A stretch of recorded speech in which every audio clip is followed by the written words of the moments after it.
and welcome to the Be Glad movement. My name's Pollyanna and I'm on a mission to bring you as many stories as possible of good coming out of bad and reasons to be glad. And today I'm joined by Anne. And Anne suffered with postnatal depression after both of her children. And obviously what came with that was both anxiety and depression. So thank you so much for joining us, Anne. Hi, thank you. Would you like to sort of start right back from the beginning, so before you had your babies, describe who you were and what life was like for Anne pre-babies? Sure. So pre-babies, yes. So I live in Switzerland currently, and I lived in Switzerland pre-babies. Right. And I got married in 2005 in August. And in September 2005, my husband and I moved to New Zealand. Okay. For well, we were supposed to stay for 2 years. So I got there, I finished my master's thesis from there, and I was teaching French to New Zealanders who wanted to learn French. That was my job, I guess. And we were living a high life, every weekend we were off visiting the country, discovering, because, we thought we've only got 2 years, very exciting times. After those 2 years, we decided we wanted to come back to Switzerland, and we tried. But my husband couldn't find a job at the time, and he was the main earner. So we thought it's best if he's got a job. And he didn't get a job. So we thought, okay, plan B, let's become New Zealand residents.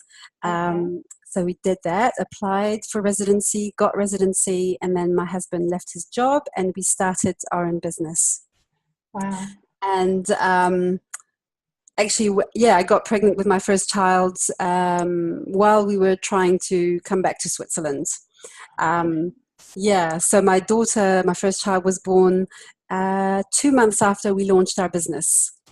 So it all happened kind of all at once. Wow, a lot to deal with. Yeah, pre-children, I was someone who was a very happy, bubbly person. Mm-hmm. But I would say I'd always been a bit of a warrior. That was always underlying, let's say. But I was a happy, bubbly person.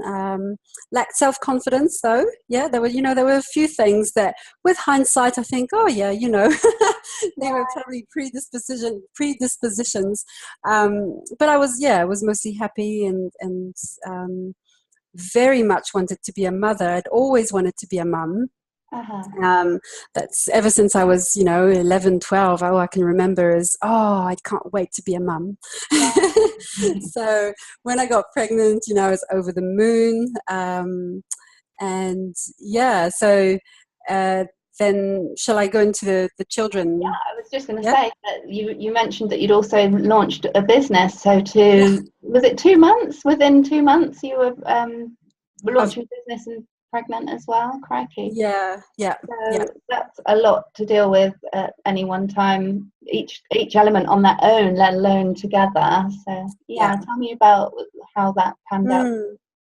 Yeah, so we started the business and I was doing all the admin side of things, and my husband, he's a piano tuner, so he was the one going out seeing customers and so on. But it was very difficult at the beginning, as it always is when you start a business, to find the work, create the work. I was working very long hours into the night up until the birth. Wow. Which isn't ideal. I wasn't resting. Was quite tired when the birth came, and I was induced because my daughter was 9 days late by then. Okay. Well, 9 days past the due date. So they decided to induce the birth, and I would say from that moment on, from the moment that they broke my waters. Is that what you say in English? Yeah, broke my waters.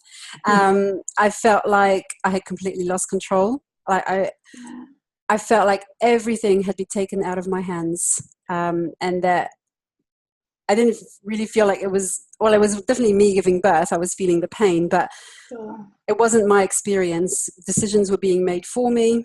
Right. And I was just trying to keep up the whole time, trying to bear the pain. And so then, my daughter was born okay. It was no complications from that point of view. Mm-hmm. And yeah, went home with my new baby, and my husband, because we were a new business, couldn't take any time off.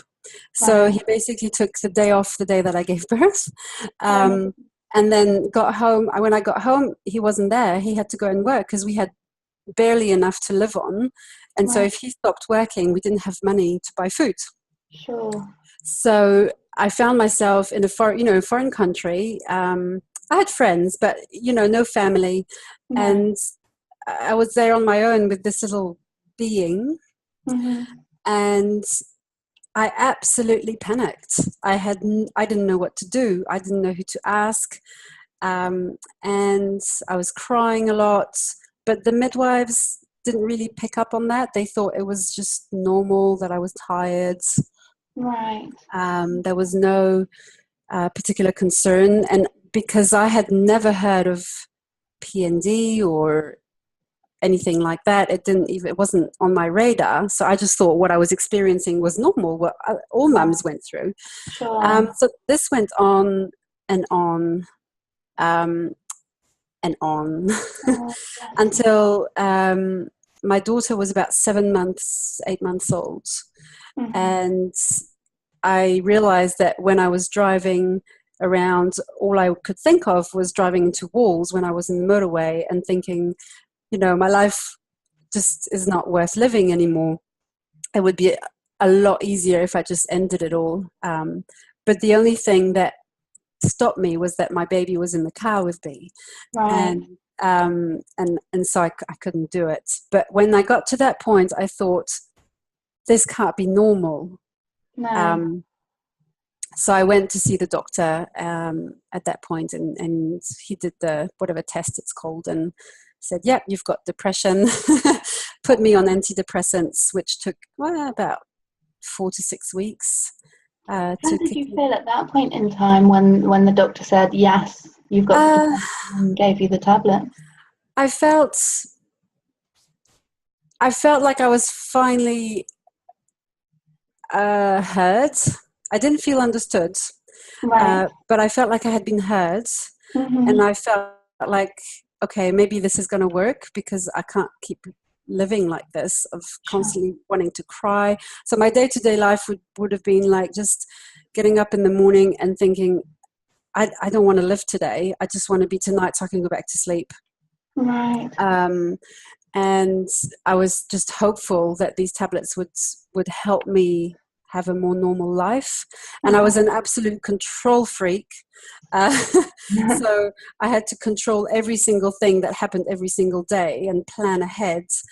There was no room for spontaneity, That's right. for going with the flow, which drove my husband absolutely bonkers because he's Uh-huh. a very laid back person. And did he Um, notice the change in you? You know, you had 7 months before you went to the mm, doctor. Did your husband sort of notice and worry?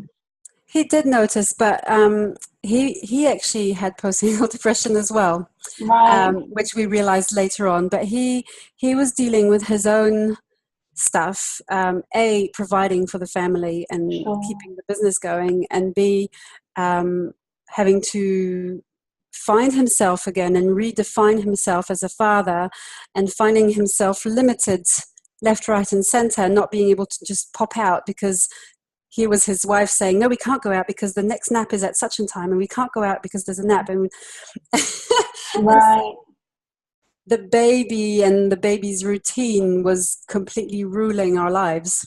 Uh-huh. And so he found that really hard, but I couldn't see that because I was in my own kind of Sure.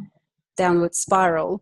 Yeah. So, yeah, it was not the best time It's so in my difficult for new parents. You know, you've got that issue of being a brand new parent and not knowing what to expect, but then yeah. also for you to be in the throes of starting your own business, the money worries Mm, that come with that, and the mm, admin worries that come with that, and then also being in a foreign country without your mum or other close relatives mm, popping in and helping you. It's a lot to deal with, and I like what you sort of mentioned there about your husband having to redefine himself, as were you, you know, as a mm, mum mm. and he as a dad. It's it's such a massive change to your whole life. So I Mm. really sympathise with you on that one. I mean, I have got a son, so I kind of know a little bit about what you're talking about, but not to the extremes that you went through. So, okay, so the doctor gave you the antidepressants, Yeah. and did they work for you? They did, yeah, they worked for me. And little by little, I could feel the clouds lifting. There's one thing I didn't mention is when I was, oh no, it might have been after I got the medication, I was put in touch with an organization called PND Wellington, Wellington being the city where I was. Okay. And they were like a support group for mums with PND. And I joined that, and I was going every week. It was for 8 weeks. I went once a week and met with other mums who had postnatal depression and little babies. And I created one of the closest friendships in my life with one of the mums there. Oh, fantastic. And that was very supportive as well. And it was great to feel normal in the abnormal, as in to be meeting with other mums who were going through something similar to me, Yeah. and to not feel alone. That was really, really, really helpful. Yeah. And when I was there, the lady who was leading the group told us about the book, and I can't remember the author, called "I Have a Black Dog." Okay. And it's a picture book basically about someone who's, and on the pictures there's a person who's depressed, and there's always a black dog, and Uh-huh. the black dog represents depression. And it's a beautiful way of understanding depression. And there's another book that goes with it called Living with a Black Dog. So for Okay. the person who accompanies the person who's depressed. Right. And those two books really helped my husband and I, just with a bit of humor, to Sure. understand a bit more about what was going on. So anyway, yeah, so the pills helped in the sense that I didn't want to end my life anymore, Good. and I could have a more normal life, even though I was still very rigid with routine. I did not like the unexpected. That really threw me. But I was more normal. I was able to appreciate life a bit more, to the point that, yeah, we decided, I can't remember how old my daughter was now, maybe 18 months or a bit older, that we didn't want her to be an only child, and so decided that we would try for a second one. Right. And that took about 8 months to get pregnant, and had a pretty good pregnancy. And everything went well. And yeah, and then so I gave birth to my second child normally, so no induction that time. I did most of the labor with no drugs. I was really proud of myself. I'd worked on that. Talking of drugs, did you have to come off of your antidepressants for your pregnancy? For my pregnancy, yes, yeah. So yeah, good question. Yeah, so the doctor, when I said to him that I wanted to have another child, he weaned me off the medication, Okay. and that went fine. I didn't have any withdrawal symptoms, and I was okay. But I was never the person I was before. So I was never bubbly, or Right.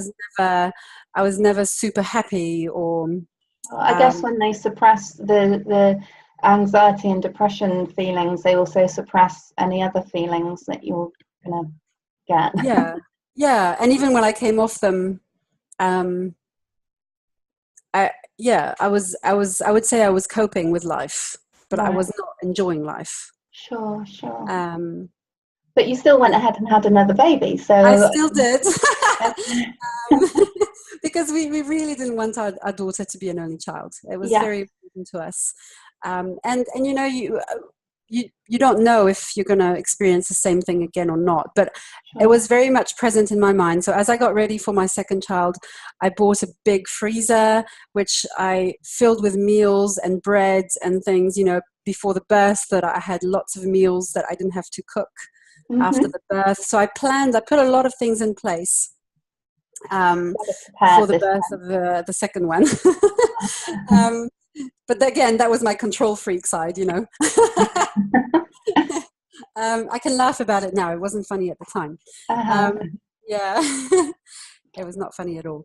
And yeah, so my second child was born, and I was fine for about 3 weeks. I felt like I was bonding well, and breastfeeding was going pretty well. I managed to not crack any nipples, so that was a big improvement on the first time. Um, Because I had challenges with breastfeeding, I would say, both times. Like, it wasn't natural. It didn't just come naturally. uh, For me anyway. The babies were fine, but for me it wasn't natural.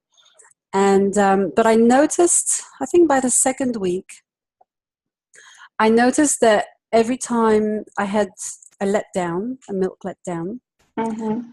that it felt like there was a massive black wave, tsunami kind of wave, coming Okay. towards me.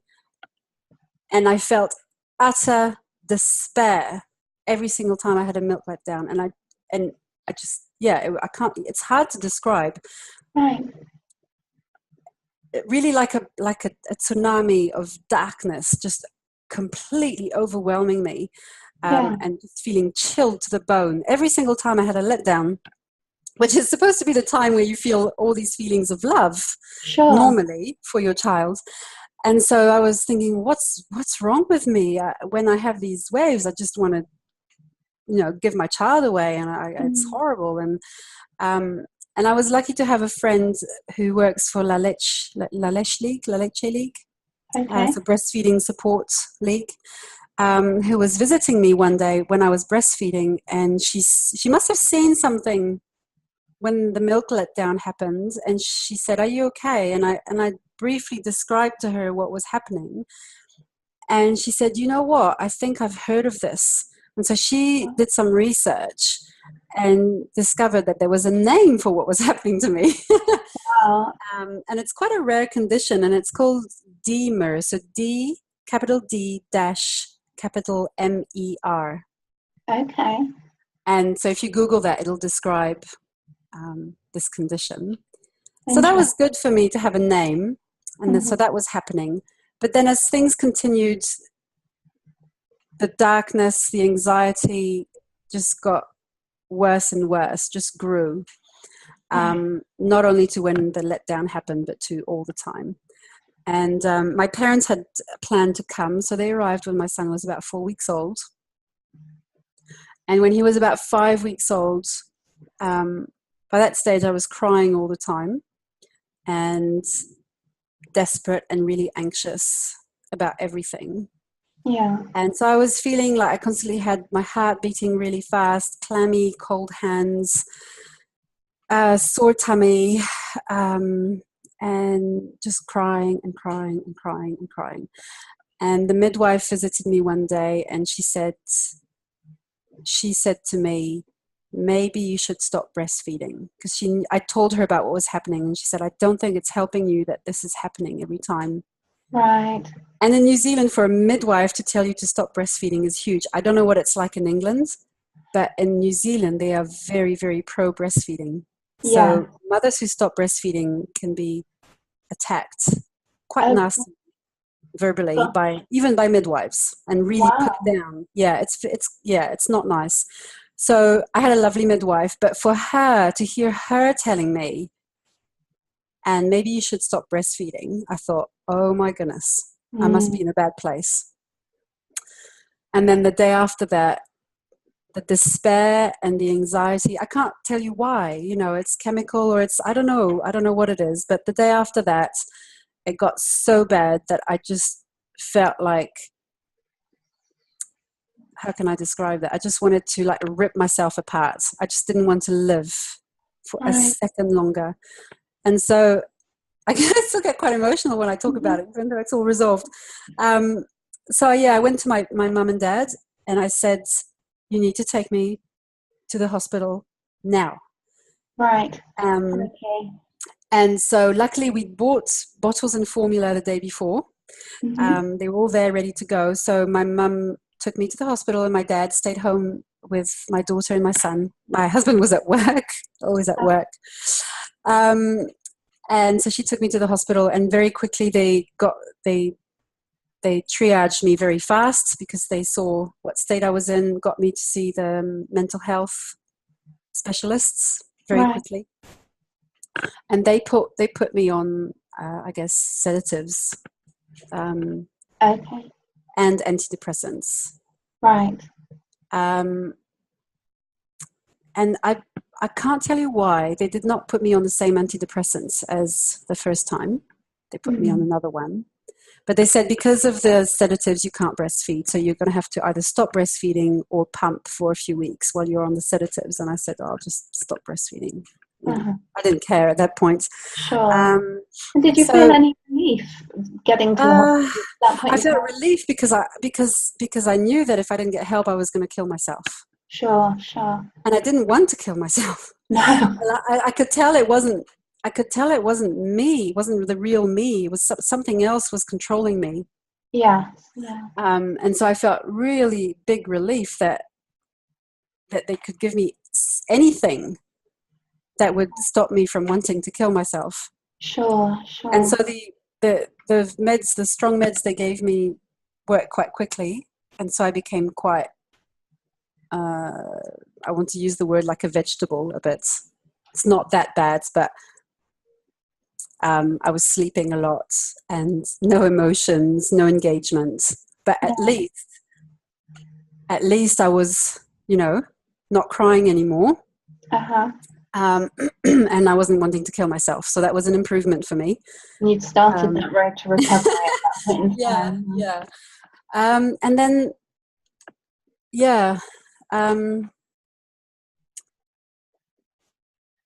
and then slowly, little by little, things started to improve. My parents left before the antidepressants had properly kicked in. And so at that point, I couldn't be alone with my children because I was terrified. And I have no idea what I was terrified of. Some mums who have this, they're scared they might hurt their child or that they might hurt themselves. Yeah. I met mums, who had those very clear thoughts. I don't know what I was afraid of. But if I was alone with my two children for 5 minutes, I had a panic attack. So after my parents left, I had a roster of friends who would come, and I was never alone until my husband got home. And so it was such a blessing, to have these ladies. Some of them were my age, some of them were much older. Most of them were from our church, who would just come and just be with me. Play a bit with the kids, fold the washing, do the dishes, bring a meal. That's just given me a shiver feeling, think of these ladies coming to look after you, and I think that's wonderful. And they were angels. Yeah, it goes to show how important a community is, whether it's the original group of ladies that you met that were suffering with postnatal depression, or the ladies from your church, and some people find solace in online groups, but you kind of really need, when you're going through something as horrific as what you went through, you really need to find a tribe of people who've got similar experiences that can relate to you, or just kind and caring people that can help look after you and shiver you along in your hours of need. So that's fantastic. I'm so pleased that you had that community. One of the keys here was me actually reaching out and asking for the help. Yes. That's a huge thing, because these women wouldn't have known that I needed that support if I hadn't asked for it. Yeah. And so that's one really huge key thing that I wanted to share today, because when you're in that place, it's very hard to ask for help. Right. Yeah. For various reasons. We all have our own reasons not to, but we're often stuck in a deep black hole. And but reaching out and asking for help is the best thing I've ever done. And by doing that, not only did I help myself, but afterwards, the amount of people who said to me that I had been such an example of how precious it is and it can be to reach out and ask for help. And these women who came to support me afterwards told me they felt so useful, and that they had had a lot of pleasure in being able to help, that they wouldn't have had that if I hadn't asked for help. Sure. So I think that's one big thing is to say, That's a yeah. really great point that you make about them having the opportunity to help, because quite often, you know, that for the mums, they see other people that have just had babies posting pictures. Isn't life wonderful? Here's my new baby with a perfect family. And it's really hard when you're not feeling the same about Yeah. your own baby. You think, oh well, why me? You know, Mm. and then your point about giving other people the opportunity to help, because quite often when someone has a new baby, you're sort of like, oh, well, do I go or do I not go? Mm-hmm. And what can I do to be helpful? And yeah, so my grandpa used to say, you should never deny people the gift of giving. And Yeah. so that's a perfect example that you reached out, and then therefore they Mm. were able to help you and feel useful. So that's Mm. fantastic. So with your first child, you waited 18 months, was it not? And then got pregnant with your second child, and obviously came off of the antidepressants because you wanted to get pregnant. How long did it take to overcome your depression the second time round? The second time round, well, it took longer. It was a bit different with my son. The depression was a lot more an anxious depression, a lot Right. more anxiety going with it. Mm-hmm. So in that sense, it was quite different. What happened with my son? So I was on antidepressants, and one day, you know, I just realized that I was not living life. I was letting life happen to me, so to speak. But Uh-huh. I was existing, but not living. So I was Sure. existing because I was getting up every day. I was breathing. I was feeding my kids. I was loving them. Um, but I was not living. And I thought to myself, I can't remember how old I was then, whatever, 30 something, 32, 33. And I thought to myself, I'm so young. I can't live like this for the rest of my life. Like this is not okay. But I didn't know what to do. But I came to that realization that something had to change. Right. And I went to a women's conference. And when I was there, I met a lady that I hadn't seen for a couple of years. And when I had last seen her, she was very sick with chronic fatigue and lots of food allergies and things like that. And I saw her at this women's conference, and we were having high tea, and she was eating dairy and gluten, and she was bubbly and full of energy. Oh. And I just sat there, and I was at her table. I was like looking at her going, what, you know, what happened to you? And she Uh-huh. said, "Oh, I'm healed. I'm fine. I did a seminar called the Lightning Process, and it taught me how to heal myself by learning how my brain and my body interact and influence each other." I was like, "Wow." So she told me a bit more about it, and then she said, "And I'm training at the moment to become a practitioner so that I can teach others these skills." And I Oh. said to her at that point, I said, "Well, when you're done, let me know. I'm Uh-huh. interested." And so she did let me know. And that when she did let me know, I couldn't afford it. And so it was probably at least another year before I actually did the seminar with her. Right. But the things weren't improving. And so I sat down with my husband. I said, "Look, this is not working. This is not working. This is not working. I'm really hopeful that this will work. Let's make this happen." Yeah. And so we did. And I took 3 days away from the family. I didn't go home every night. I stayed with friends. Mm-hmm. They had a little bed and breakfast room. So I just kind of isolated myself for 3 days to completely focus on the skills I was learning to get better. Right. And so I did the first day. And when I was driving for the second day, I was driving in the car on the motorway, and I felt bubbles of happiness. And I can still see myself driving. And you know how I said before kids I was bubbly? Yes. That's a really key word for me, bubbly. Uh-huh. Um, I hadn't been bubbly for a long time. And Uh-huh. so when I felt those bubbles of happiness, I was like, oh, this is working. Like something's happening. Fantastic. And I was really feeling things again, you know? So drove to the second day and then the third day. And by when I got home at the end of the third day, my husband, he just stared at me like he couldn't believe that the transformation within 3 days. Like, he just could not believe it. And as the weeks went by, my kids as well, my daughter said, "Mummy, you laugh now." And, you know, it could have broken my heart in a way that, you know, she was 7 at the time. And I could have let that pull me down and think, gosh, you know, for 7 years, my daughter didn't see me laugh or smile much. But I chose to celebrate instead and say, well, she's 7, and from now on, I'm going to laugh and I'm going to smile. And yeah, so from that point, from when I did that seminar, things just continued to get better and better as I continued to work on myself. And the lightning process helped with the anxieties, helped with the depression, but it also helped with my self-esteem, with the way I view life in general, seeing, you know, looking for the positive instead of looking for the negative. It healed a lot of my allergies and my asthma. I used to have a lot of asthma, and now I barely have asthma ever.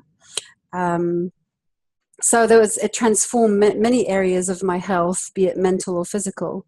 And yeah, so that was huge.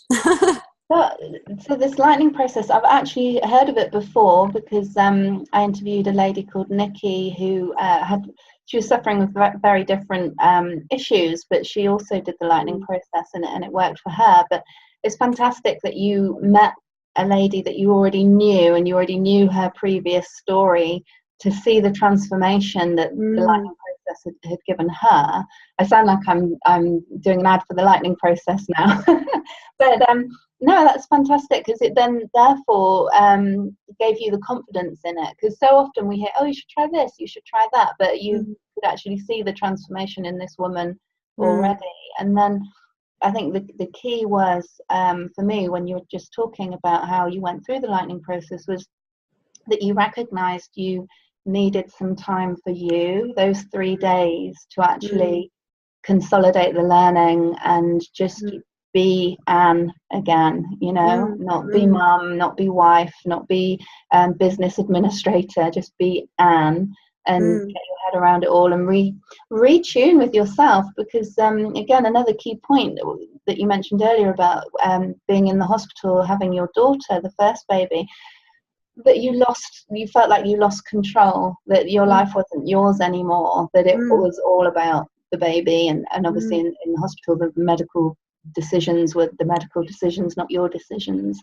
So those 3 days of just reconnecting with yourself and remembering that you're a bubbly person almost is so key. Yeah, and finding time for myself.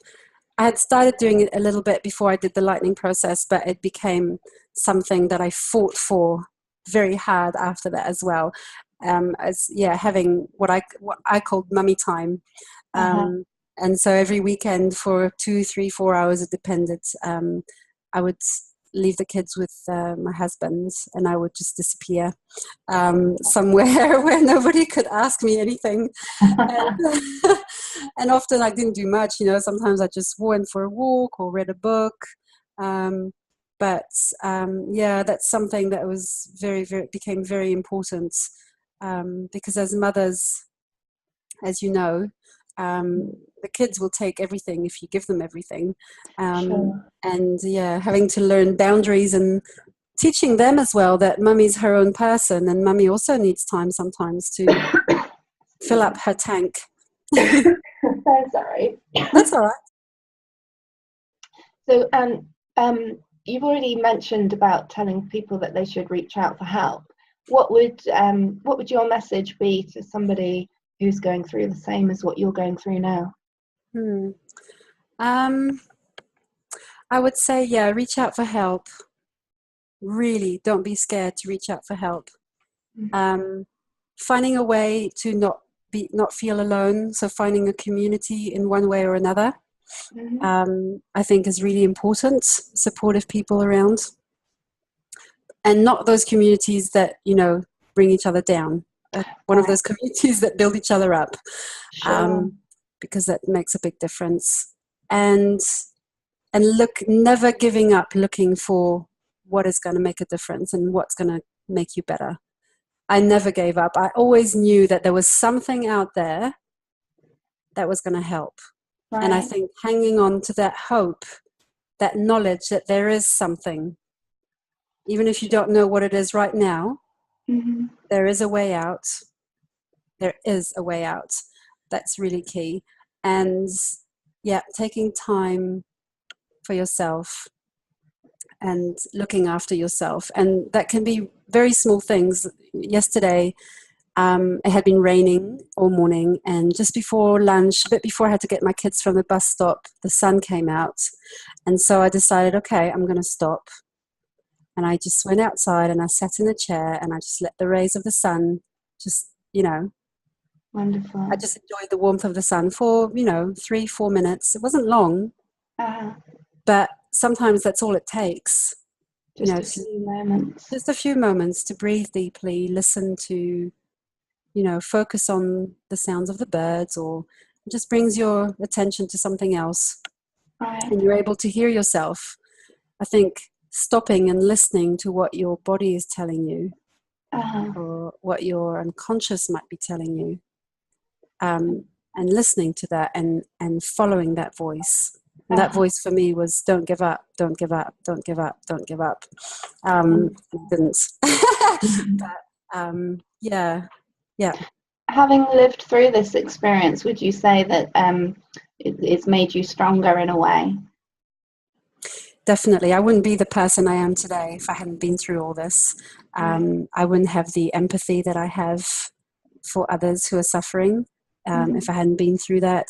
And having done the lightning process course, it really awakened my curiosity to understand and know more about this amazing body and brain that we have. And I realized how little we know about the mind and body connection. And for me, it was really such a gift. And I thought, wow, I really want to share that gift with others because it's key to so many ailments. And it doesn't take much. It really doesn't take much. And so, yeah, for me, it's through this whole experience, I discovered a purpose. I discovered who I am, and who I want to be. I want to be someone, who makes a difference in other people's lives, who helps others come out of situations where they're stuck for whatever reason and find hope and find a solution. But that wouldn't have happened if I hadn't been through everything that I've been through. So, yeah. Wow. Yeah. Thank you so much for sharing your story with us. I really appreciate it. And I'm really glad that you came through it, and found the lightning process when you did. That's awesome. So thank you for sharing, because I know there's going to be other people out there who are going through the same thing right now, and they need to hear that there is hope, like you say, at the end of the tunnel. So, I've always been very open. Yeah, I've always shared my struggles because there are always other people who need to know that they're not alone. So when I heard about your website, I thought, that's exactly what I want to do.